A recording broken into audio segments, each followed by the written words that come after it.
Beelzebub's Tales to His Grandson, Chapter 15, pages 109 to 112. The First Descent of Beelzebub upon the Planet Earth.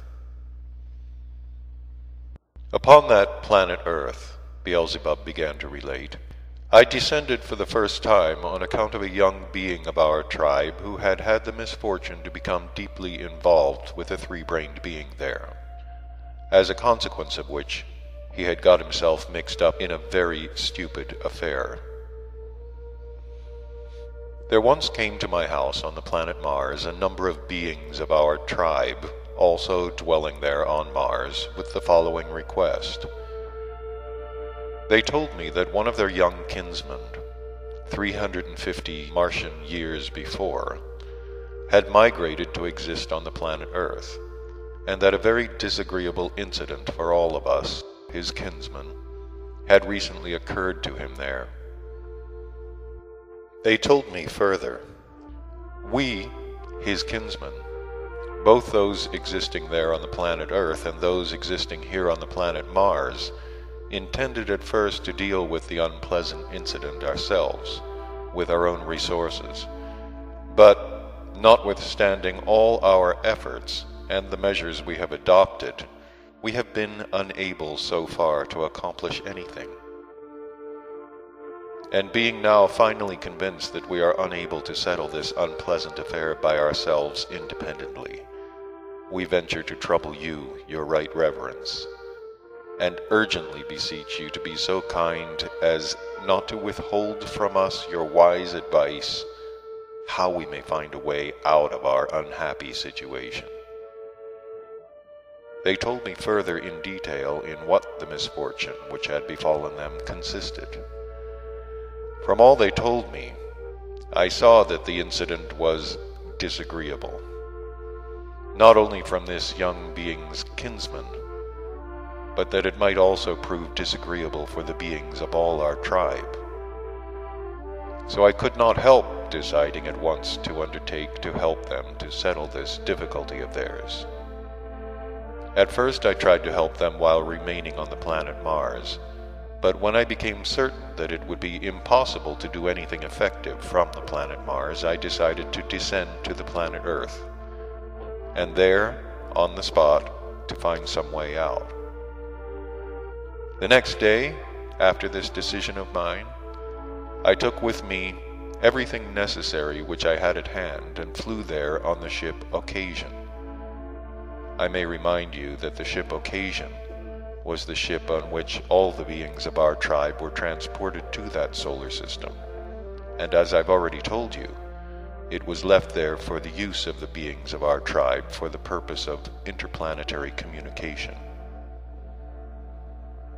The permanent port of this ship was on the planet Mars, and its supreme direction had been given me from above.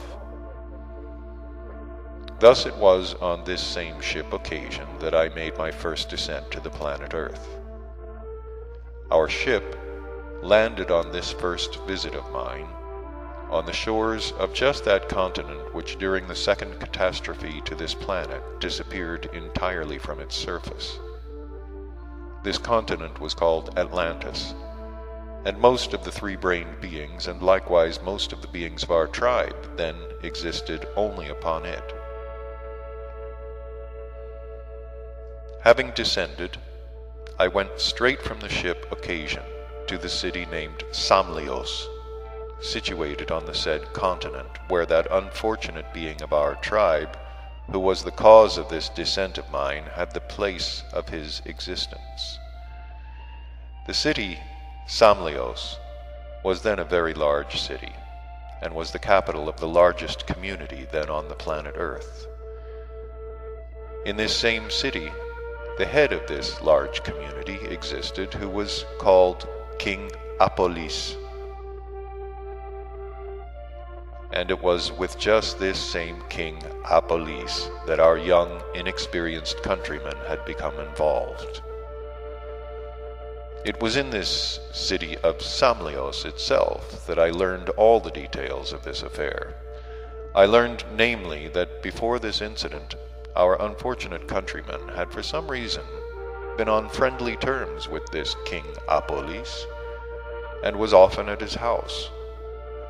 As it transpired, our young countryman once, in the course of conversation, during a visit to the house of King Apolis, made a wager, which was just the cause of all that followed.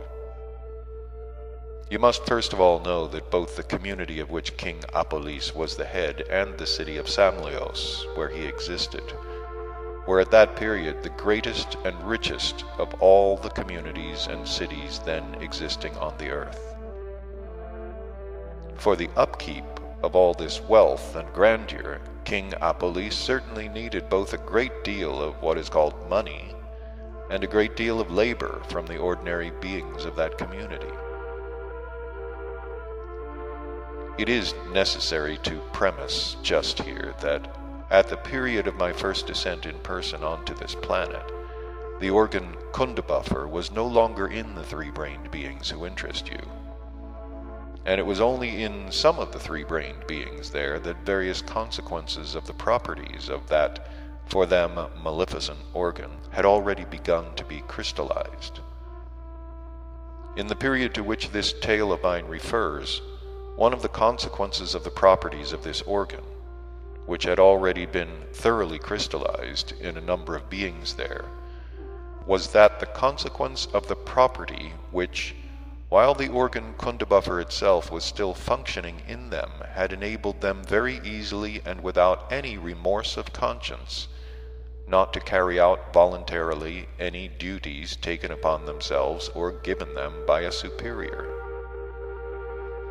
But every duty they fulfilled was fulfilled only from the fear and apprehension of threats and menaces from outside. It was in just this same consequence of this property, already thoroughly crystallized in some of the beings of that period there, that the cause of this whole incident lay. And so, my boy, this is how it was. King Apolis, who had been extremely conscientious in respect of the duties he had taken upon himself for the maintenance of the greatness of the community entrusted to him, had spared neither his own labor nor wealth. And at the same time he demanded the same from all the beings of this community.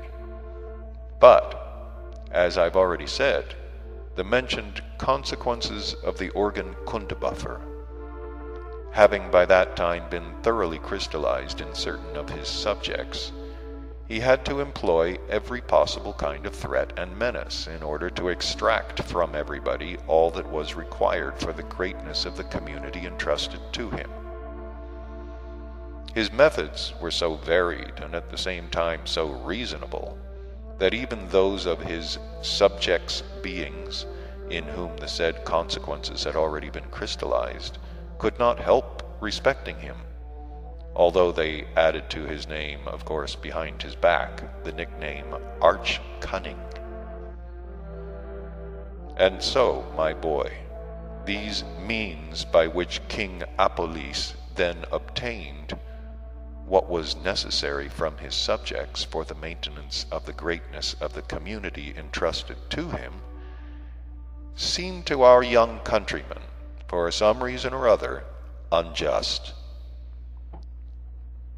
As it was said, he often be